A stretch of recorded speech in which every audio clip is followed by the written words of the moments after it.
Sir नमस्कार। Sir आध्यात्म मार्ग की हम आपसे लगातार चर्चा करते रहते हैं, पहले भी हमने की है आपसे।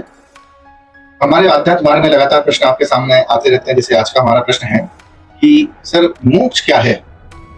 क्या जैसे हम और भी स्क्रिप्चर्स पढ़ते हैं और भी महापुरुषों की लिखी किताबें पढ़ते हैं और शास्त्र का भी हम कुछ अध्ययन करते हैं, जैसे हम जानने कई बार कई महापुरुषों के मुँह से भी सुना है कि मोक्ष ऐसा है कि बूंद रूपी जो एनर्जी आत्मा है, एनर्जी आत्मा एक निराकार एनर्जी है, वो एक बूंद है और वो परमात्मा जो समुद्र है, एनर्जी का सागर है, निराकार परमात्मा जो एक एनर्जी है, अपार एनर्जी है, उस समुद्र रूपी निराकार परमात्मा एनर्जी में बूंद रूपी एनर्जी जो आत्मा है निराकार, वो निराकार एनर्जी जो परमात्मा है उसमें समा जाती है। वो समुद्र रूपी एनर्जी जो परमात्मा है निराकार है, उसमें समा जाना ही आत्मा का मुक्त हो जाना है, मोक्ष प्राप्त कर लेना है, निर्वाण पद प्राप्त कर लेना है। इस प्रकार की बातें हम पढ़ते हैं, सुनते हैं। क्या यही सत्य है क्या सर? क्या हम और पंथों को भी समझते हैं तब भी यही कहा जाता है कि उनके लिए तो परमात्मा जो है निराकार, उसको वैज्ञानिक तौर पे भी डिफाइन करते हैं कि परमात्मा निराकार ही है, वो एक अपार एनर्जी है, उसमें हमारा मिल जाना ही, हमारी निराकार आत्मा का मिल जाना ही, एनर्जी का एनर्जी में मिल जाना ही हमारा मुक्त होना ही है और इसके अतिरिक्त मोक्ष का कोई भी परिभाषा नहीं हो सकती।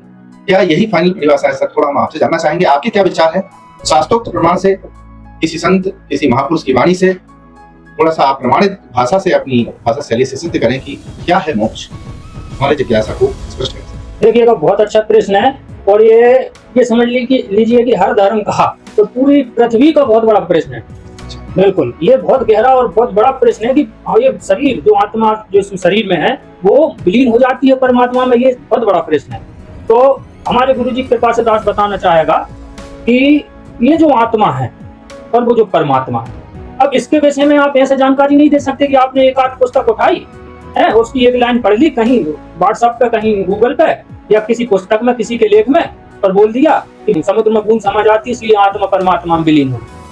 अच्छा, बिल्कुल, जो हम अभी तक समझते आ रहे हैं, मतलब एक दो शब्द से एक दो पंक्ति से ही है वो स्पष्ट। नहीं, ऐसा नहीं होता कि हल्दी की गांठ से पंसारी नहीं बना जाता। अच्छा, तो आप सर आप ही स्पष्ट कीजिए कुछ प्रमाणित तरीके से, बहुत सारी वाणियों से, बहुत सारे स्क्रिप्चर से आप थोड़ा सा स्पष्ट कीजिए कि क्या है। अगर ये मोक्ष नहीं है तो फिर क्या है? देखिएगा, ज्ञान मार्गी निर्गुण धारा में कबीर साहब सबसे बड़े संत हुए हैं और जितनी भी वाणी ली गई हैं उन्हीं से ली हैं दार्शनिक लोगों ने और इन जो निर्गुणवादी लोगों ने। अच्छा, बिल्कुल, संतों ने नहीं कहा, निर्गुणवादी जो लोग हैं इन्होंने बाद में जो भी ली है, अपना व्याख्यान किया, इन्होंने उनसे ली है, लेकिन इन्होंने क्या किया है कि एक आध लाइन, दो चार लाइन, एक दो पद पढ़ लिए और बस अपने हिसाब से उसका अनुवाद कर दिया। आपका ये कहना है कि वो वाणियों को पूरा नहीं पढ़ते हुए कुछ वाणी लेकर अपना मत रखा है। अब ये है बीजक, कितना बड़ा बीजक है।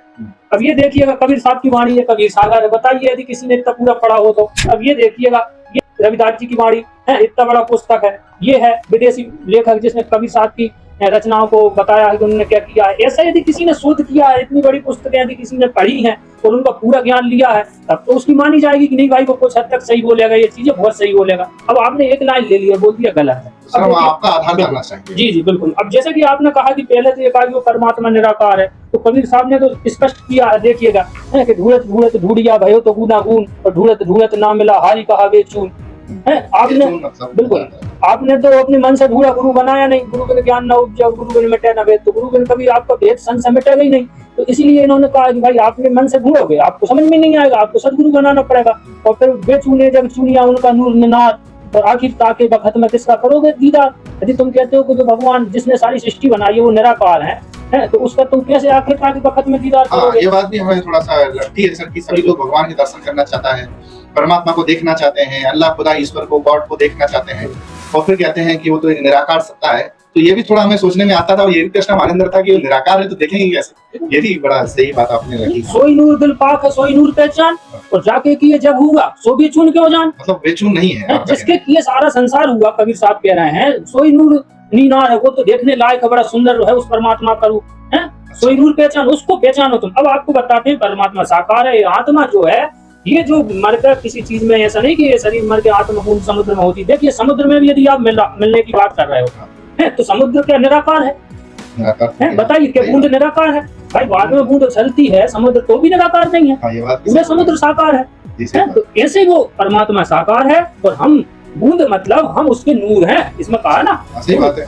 समुद्र को भी हम अगर अंतरिक्ष देखेंगे तो साकार दिखेगा। सही बात है, हम नहीं देख पा रहे, हमारी उतनी क्षमता नहीं है कि हम उसको इतनी दृष्टि से देख पाए, इसलिए हम उसको निराकार कर रहे हैं। पानी जल समुद्र कुछ निराकार नहीं है, तो इसे समझना पड़ेगा। कबीर साहब ने कभी भगवान को निराकार नहीं कहा, निराकार तो उन्होंने कहा है जो समझे नहीं। वेद कहते झूठे ना भाई, झूठे हैं जो समझे नहीं, कबीर साहब कहते हैं। अब देखिए जैसे कबीर साहब ने एक बहुत अच्छी बात कही है, यदि आपको बताएं तो कबीर साहब यहाँ पे ये बात कहते हैं, कबीर सोई पार कैसे ले है और काल की चोट को फेर खाता है, पर अंध ज्ञान वैराग और भक्ति को कहते है, और रहस्य तो एक नहीं हाथ आवे। मतलब जो अंधा व्यक्ति है, जो अज्ञानी है, वो यदि बात कहेगा भगवान की तो उसे तो एक रहस्य भी पता नहीं है, तो अपने मन से बोल रहा है, कबीर साहब कह रहे हैं। फिर कबीर साहब आगे क्या कहते हैं कि भरत कलछी जैसे पाक के बीच में और रस के स्वाद को नहीं पावे, और जो है आगे कह रहे हैं जो दिल्ली को देख कर और दिल्ली की नकल का है और ताश की नकल कोई और ठान है। मतलब ये कबीर साहब कह रहे हैं कि जैसे करछली जो है खाने के बीच में तो घूमती है, लेकिन वो उसके स्वाद को नहीं जानती, बिल्कुल नहीं जानती। ऐसे जो कलछी जैसे लोग हैं, जो ज्ञान जिनने लिया नहीं, सदगुरु मिला नहीं, तो वो घूमते भले जाते हैं वेद शास्त्रों में, लेकिन वो तत्व को नहीं जानते कि भाई इसका स्वाद वास्तविकता क्या है। सदगुरु जरूरी। अब दिल्ली तो आपने देख ली है, और देख ली तो आप उसकी बात बताओगे, पर आपकी बात को यदि कोई सुनकर दूसरा व्यक्ति तो नकल करे कि नहीं ऐसा है वैसा है, आपसे सुनकर अपने मन की चलाए, तो वो गलत होगी। यही कबीर साहब कह रहे हैं, दिल्ली की बात वही बताएगा जिसने दिल्ली देखी है। ऐसे कबीर साहब कहते हैं परमात्मा की बात वही बताएगा जिसने परमात्मा देखा। कहे कबीर कोई भेद पावे नहीं, भेद तो देखना हार जाने, भेद तो वो जानेगा जिसने उस परमात्मा को देखा है। तो इसी में कबीर साहब कह रहे हैं, जैसे कि आपने अभी ये बात कही थी कि उसके विषय में बताओ बूंद समुद्र में। अब ये है उसका तत्व। देखिए यहाँ पर कबीर साहब में लिखा है, ये पेज पे पंचमुद्रा में, कि पुरुष लोक में रहे समाई। पुरुष मतलब परमात्मा, लोक मतलब उस लोक, अमर लोक, बेगमपुरा, सतलोक, ये सभी परमात्मा का लोक। बिल्कुल निर्गुण पंथी जानते हैं। परमात्मा एक मतलब एक देसी है, एक लोक है उसका। हाँ लोक। पुरुष लोक में रहे समाई, तभी बूंद सिंधु मिल जाई। ये आई ना बुद्ध की बात। मतलब आपकी जो आत्मा इस शरीर को छोड़कर पुरुष लोक में मिलेगी, तभी मतलब पुरुष सतलोक जाएगी, तो उसी को कबीर साहब ने कहा तभी बूंद सिंधु में मिल जाएगी। मतलब हमारा जो नूर का शरीर है, उधर एक तत्व का कबीर साहब बताते हैं, नूर वाली बात, परमात्मा के नूर से निकले हम, ये पंच तत्व का शरीर नहीं है वहाँ। तो जैसे समुद्र, जैसे पानी है, जल तत्व एक तत्व है, ऐसे ही उसी तरह हम भी सतलोक चले जाएंगे और वहां पर उधर रहेंगे। ऐसा नहीं कि उनमें मिल जाएंगे। इतना खोज करे पुण्य जब ही अजर अमर घर पावे, तभी घर है वहाँ। हाँ अजर अमर घर है वहाँ। ये नहीं है कि बूंद में जाके आप नष्ट हो गए, उसमें मिल गया, कभी विलुप्त सागर है उसमें डूब गए। हाँ डूब गए, ये नहीं है। ये साफ लिखा है ना, पुरुष लोक में रहे समाई, तभी बूंद सिंधु में मिल जाए। इतना खोज करे पुण्य जब ही अजर अमर घर पावे, तभी अब अजर अमर का जो लोक है, जो एक देशीय में जहाँ एक देश में परमात्मा रहता है, उसका लोक है, उसमें वहाँ घर है। अब अजर अमर घर देखिए, इसी कबीर सागर में आपको बताते हैं अजर अमर घर। ये देखिए यहाँ पे लिखा है कबीर साहब ने, शोभा अगम अपार कोटि भानु शशि रोम एक। ये परमात्मा की शोभा है, करोड़ों सूर्य चंद्रमा मिला दो एक रोम के बराबर। और 16 रवि छिटकार एक हंस उजियार तनु। एक हंस मतलब एक जो हमारी आत्मा इधर से निकल के शरीर से जाती है सतलोक, तो एक हंस का 16 सूर्यों के जैसा प्रकाश है वहाँ पे। अब ये देखिए ये अनुराग सागर बोला है, यहाँ पे तनु बोला है, मतलब वो एक प्रकाश नहीं है। हाँ 16 सूर्य जितना प्रकाश जैसे आप बता रहे हो, एक तो प्रकाश नहीं है, प्रकाश। यहाँ पे परमात्मा का रोम बोला है और हंस का तन बोला है। अब आपको इसी शास्त्र में कबीर साहब को बता रहे हैं, ये देखिएगा यहाँ पे लिखा हुआ है कबीर साहब के शास्त्र में, ये है ज्ञान प्रकाश कबीर सागर। तब धर्मदास जी को ले गए थे कबीर साहब ज्ञान कराने, वो विष्णु भक्त थे धर्मदास जी, लेकिन उन्होंने कबीर पंथ क्यों अपनाया, उनको दिखाया था अपना लोग। कोटि कवि विधु कंसन छवि मोह। अब देखो करोड़ों मतलब जो है, हाँ छवि बता रहे हैं। देह घ्राण शोभा अमिग्रोह। अब देह है, नाक है, उनके गर्दन है, सब कुछ बता रहे हैं। 16 रवि हंसन छवि मोहा। एक हंस का, एक व्यक्ति का सतलोक में 16 सूर्यों के जैसा प्रकाश है। देह घ्राण शोभा अमृत सुहा। देह है, घ्राण है, सब कुछ उनके मतलब नासिका है। और यहाँ पे लिखा सिंहासन छवि देखत मनमोहा अद्भुत अमित कलातन शोभा। पुरुष राम एक कला अनंता वर्णत को न आदि अंत। सिंहासन पर बैठे हुए हैं, उनकी बहुत अनंत कला है, बहुत शोभायमान हो रहे हैं। एक रोम रवि शशि कोटि सा नख कोटिन विधुन मंडिसा। एक नख में करोड़ों सूर्य चंद्रमा मिला दो एक रोम में, इतना उनका प्रकाश है। और जो नख है उनका, उसमें कई चंद्रमाओं की कांति उनके आगे लजा जाती है, कम पड़ जाती है, इतना उनका प्रकाश है। ये कबीर साहब ने अपने ग्रंथ में कहा है। अब यही बात आप यहाँ पे देख लीजिए, जो बीजक है ये तो दुनिया मानती है, ये तो सबसे ऑथेंटिक है। अब यहाँ पे कबीर साहब क्या कह रहे हैं, देखिए आप हिंदी नहीं आप पढ़िए उनका पद। 1,84,000 जोनी जो है, अब लाख 84 की योनियों की बात करी पहले तो। पर जो तो ही सत गुरु सत लखावा, जो सच्चा गुरु तुझे सत्य लखाएगा, ताते न छूटे चरण भाव। मतलब उससे जो भी आपको सत्य लखाएगा उसके प्रति आप मतलब चरण का हाँ भाव ना छोड़े। अमर लोक फल लाल चाओ। अमर लोक अब अमर लोक हो गया ना, जो अभी देखा अपन ने, सतलोक लाभ है, कहे कबीर बूझो सो पाओ। अब इस चीज को जो बूझ लेगा, समझ लेगा, वो पा लेगा सतगुरु से। अब यही बात आपको बताते हैं श्रीमद् भगवद गीता, जो कि अपने हिंदू कबीर साहब का जो ज्ञान है वही भगवत सनातन धर्म के शास्त्रों से भी मिल रहा है। बिल्कुल मिल रहा है। अब आप ये देखिएगा, ये 15वां अध्याय है और इसका आप ये देख लीजिएगा, श्लोक 4 लिखा हुआ है कि उसके पश्चात उस परम स्वरूप परमेश्वर को भली भांति खोजना चाहिए, जिसमें गए हुए प्राणी फिर लौट के संसार में नहीं आते, और जिस परमेश्वर से पुरातन संसार वृक्ष की विस्तार को प्राप्त हुई है, उस आदि पुरुष नारायण के मैं शरण हूँ। तो यहाँ पे देखो, वो परम पद स्वरूप उस लोक में जाने की बात यहाँ आ गई। अब यहाँ देखो, जिस परम पद को प्राप्त होकर मनुष्य लौट कर संसार में नहीं आते, वो स्वयं प्रकाश, परम प्रकाश है, जिसे न सूर्य प्रकाशित कर सकता न, तो ये देखिएगा। तो वहां जाना जहाँ सूर्य और चंद्रमा प्रकाशित नहीं कर सकते। अब ये देखिए रविदास जी, अब रविदास जी भी कोई बात कह रहे हैं, रविदास जी भी हाँ बिल्कुल, कोटि भानुजा की शोभा रोम है, उस परमात्मा की रोम में करोड़ों सूर्य चंद्रमाओं की शोभा है। उधर परमात्मा साकार है, तो उस बेगमपुर, उस अमर लोक को हमें जाना है। तो यही रवि कबीर साहब ने भी एक बात, मतलब एक वाणी बोली है, अवधू बेगम देश हमारा, राजा रंग फकीर बादशाह में सबसे कहूँ पुकारा, और जो तुम चाहो परम पद तो बसहु देश हमारा। जो बेगम देश, बेगम देश, दो कोई गम ना। हाँ, वो कहा है ना कि जहाँ जाने के बाद दोबारा लौट के नहीं आते गीता जी में, वो है परम पद बेगम देश हमारा, राजा रंग फकीर बादशाह सबसे कहूँ। सत्य नाम की है महताब है साहिब के दरबारा, यह कबीर सुनो हो प्यारे, सत्य धर्म है हमारा। तो कबीर साहब यहाँ कहते हैं कि वो सत्य धर्म, वो परम पद अमर लोक है, और वहाँ सत्य धर्म है, और वहाँ परमात्मा के यहाँ सत्य धर्म की महताब है, मतलब उजाला होता है, नूर है वहाँ पे। ऐसा बेगमपुर की आप बात कर रहे हो, वहाँ सत्य धर्म जी।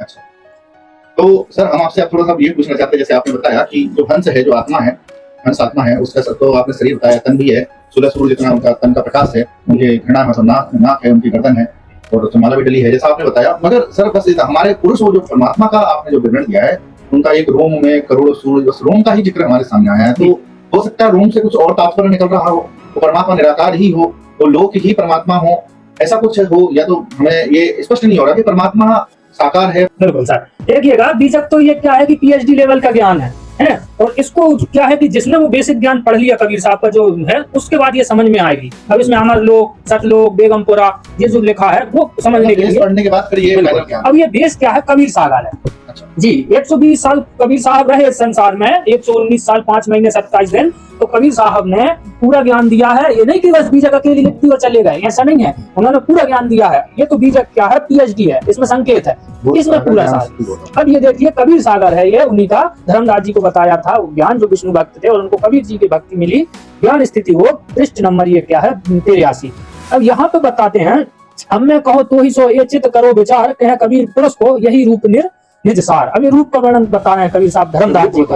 हाँ, अभी तक आपने रोम बताया था। अब कहे कबीर सुनो धर्मदासा, अग्र मूल विदेह प्रकाशा। अब उन परमात्मा का वर्णन आगे करते हैं, कहते हैं हाँ बिल्कुल, विदेह मतलब वो नूर तत्व है, वो ये तत्व नहीं आते 5 में, वो अमर तत्व है। अब क्या कहते हैं, तहवा पुरुष कीन अस्थाना, मतलब वो अमर लोक है, वहां की बात कह रहे हैं, जहाँ इनको बता रहे हैं कि वो कहाँ तहवा पुरुष, जो अभी अपन ने अमर लोक की बात करी थी उसकी बात है। तहवा पुरुष कीन स्थाना, और अस्थल रूप को कहो ठिकाना। अब वो अस्थल मतलब स्थायी रूप, स्थायी जो, हाँ बिल्कुल, उनका स्थायी रूप है, स्थल है, उनका जगह है, वो अमर लोक है वहाँ का, और उनका रूप का वो ठिकाना बता रहे हैं। वह क्या है, परमात्मा का रूप के साथ। देखिए एक कह रहे हैं कवि साहब, कंठमाल पोपन की राज है, कंठ में वहाँ नूर तत्व के जो फूल हैं उसमें उनकी माला भी है कंठ में। क्या यह कंठ, माथे प्रभु के छत्र पे राज है, उनका माथा भी है, उनके ऊपर छत्र है। हाँ जी, हाँ बिल्कुल, ये माथा में माला। जी जी, ये क्योंकि अपने वेद में भी लिखा है ना कि वो परमात्मा अपने गुम्बद में बैठे हैं, और ये मुस्लिमों के बुक में भी है, कुरान में भी परमात्मा सिंहासन पे बैठे हैं। उसी का ये वर्णन है कि कंठमाल पोपन की राज है, और माथे प्रभु के छत्र पे राज है, उस आसन पे बैठे हैं, वहाँ छत्र है, ये सिंहासन पे जी, माथे के ऊपर। हाथ अमी अंकुर बिचारी, उनके बिल्कुल उनके हाथ भी हैं, और बहुत सुंदर अमृत समान, मतलब जो अंकुर बिचारी, उनके ये विचार करो, बहुत सुंदर हाथ है। और जगर मगर शोभा उजियारी, बहुत अच्छी नूर की शोभा है, जिसका वर्णन नहीं कर सकते। हाँ, उपमा कही वर्णो न भाई, मतलब का कही वर्णो न भाई, उनकी उपमा कैसे वर्ण है, क्या कहें उसके विषय में। कोटि भानु सो जाए लजाई, करोड़ों चंद्रमा लजा जाए, सूरज लजा जाए, इतना अच्छा प्रकाश है। पर भाल रूप वर्णन कहीं कैसा, भाल मतलब मस्तक, हाँ उसको कैसा वर्णन करें, 20 सहस्त्र चंद्र लकी जैसा, तो 20,000 चंद्रमा जैसे अच्छा मधुर कांति जिनकी हो, उजाला हो, इतना प्यारा उनका भाल मस्तक है। तो सर्वन शोभा देव बताई, कान जो है उनकी शोभा कह रहे हैं। रवि सहस्त्र रहे ल जाए, हजारों रवि सूर्य वहां लजा जाए उनकी कांति के आगे। चक्षु अमीकर चित्तवन कैसे, उनके चक्षु इतने आंख उनकी इतनी अमृतमयी है, इतनी निहारते हैं परमात्मा कि सुधा सिंधु लहरें उठती हैं, जैसे सुधा सिंधु की जो लहरें उठती हैं समुद्र की, ऐसी उनकी नैनों की छवि है। और नासा ग्रीवा कंठ कपोला, देखो नाक है, ग्रीवा गर्दन है, कंठ है, कपोला है, मतलब शोभा इनकी आई अतुला। अब इनकी शोभा को अतुलनीय है, यहाँ किसी लोग किसी देवता से तुलना भी नहीं कर सकते। मुखार बिंदर बिंद ही जाना, उनका मुख कमल के समान समझो, वो नूर तत्व का कमल है। उदय कोटि सूरज की खानी, जैसे करोड़ों सूर्यों की जो उदय हो गया। उभय हंस अधर्म उभय, बहुत से हंस वहां पर विचरण कर रहे हैं। दामिनी दसन उठन जनु लहर है, जैसे कि भाई वो बिल्कुल बिजलियां की जो लहर है, ऐसे वो हंस नूर तत्व, वो तो सबका प्रकाश 16 सूर्य जैसा बिजली की तरह बड़ी प्यारी वो छटा बिखरी है, वो घूमते हैं। और भुजा बाह मैंने चिकुर बनाई, भुजा है, बाह है, सब कुछ है उनके परमात्मा के। हृदय राख और कलित लजाई, उनके हृदय भी है। तो इसके बाद क्या कहते हैं, कट्टी नाभि पिंडी जंगी, नाभि है, पिंडरी है, जांग है, देखो नक सिक बहुत अनूप, नाक है, सिक्का बहुत अनूप है। और झल झलात झल महा शब्द ही रूप स्वरूप, बहुत प्यारा स्वरूप उनका, शब्द स्वरूप जो रूप है वो नूर तत्व का बहुत। हाँ, और देखिए यहाँ भी लिखा है, पुरुष गले पुष्प की माला, हाथ अमर अंकुर रिसाला, उनके गले में ये पुष्प की माला, फूलों की माला। अब यहाँ पे नीचे देखिए, निगम नेति, नेति ही करी भाव है। निगम, निगम मतलब जितने भी वेद पुराण संसार के हैं, श्लोक के कहते हैं ना, हाँ, वेद नेति नेति जैसे करते हैं ना, वो ही परमात्मा है ये। जैसे रामायण में कहा है कि नेति नेति करती है, इनने भी कि भाई हम नहीं बता सकते वेदों में, हाँ सभी ने कहा वो है ये परमात्मा। तिनके रूप वरण को पावे, वो परमात्मा जिससे ये सूक्ष्म वेद है कबीर सागर का, इसने वर्णन किया है। कबीर सागर का जो कबीर सागर में परमात्मा ने वर्णन किया। मन बुद्धि चित्त पहुंचे नहीं कहा, और अवरण पुरुष विराजे जहाँ, जहाँ मन बुद्धि इस लोक वालों की नहीं पहुंच सकती, वहाँ वो अवर्णीय पुरुष विराजमान है। जहाँ निज मन दर्शन पावा, तहाँ लगी वरण कबीर सुनावा। कबीर बिल्कुल वही सुना सकते हैं। पर अगम अगाध गाध मोना ही, ज्यों को तो प्रभु सदा रहा ही, परमात्मा वहाँ ज्यों के त्यों है, जो उधर वर्णन हुआ है। तो कहने का अर्थ ये है भाई साहब कि देखिएगा, परमात्मा साकार है। बूंद समुद्र में मिलने का अर्थ ये नहीं है कि आत्मा का विलुप्तीकरण हो जाएगा, ऊर्जा में मिल जाएगी, वो यहाँ जाएगी सतलोक में, यहाँ परमात्मा बैठे हैं। आपने स्पष्ट किया प्रमाणों के साथ साथ कबीर जी की वाणी के प्रमाण आपने दिए, और कबीर जी की तो कोई बात ही नहीं है, उनको कोई नकार नहीं सकता उनके ज्ञान को। तो आपने स्पष्ट किया कि वो समुद्र जो परमात्मा है, साकार है, वो समुद्र निराकार समुद्र नहीं है, साकार वो उसी की शक्ति ही वो एनर्जी है, उसके साकार शरीर से निकल रही है। और उसके लोक में बूंद रूपी हंस आत्मा, जो हंस आत्मा है वो भी साकार है, आपने बताया, उसका भी तन है, 16 सूर्य जितना प्रकाश है, उसके लोक में समा जाना ही बूंद का समुद्र रूपी परमात्मा, साकार समुद्र रूपी परमात्मा में समा जाना, उसके लोक में पहुंच जाना ही मोक्ष है, ऐसा आपने बताया। मतलब वो लोक में पहुंचना, जहाँ घर है, घर का भी आपने जिक्र किया, तो परमात्मा एक जैसी है, हमारे लोक में रहता है, वहाँ हमारे घर है, ऐसा आपने सबने स्पष्ट किया। मतलब आज ये स्पष्ट हो रहा है सर, कबीर जी का ज्ञान तो अगाध है, उनका कोई सानी नहीं, उनको कोई काट ही नहीं सकता इस ज्ञान को। तो ये स्पष्ट हो रहा है सर कि मोक्ष से तात्पर्य, जैसे आपने बताया कि मोक्ष मतलब आत्मा का शरीर, ये 5 तत्व के शरीर से छोड़कर वो हमारे लोक में चले जाना, वहाँ पर घर में रहना, तन है वहाँ हमारा आत्मा का भी, परमात्मा। धन्यवाद सर, बहुत बहुत धन्यवाद। बहुत बड़ा जिज्ञासा भी थी, प्रश्न भी थी, तो इसको आपने स्पष्ट किया प्रमाण के साथ। धन्यवाद सर। अच्छा, नमस्कार।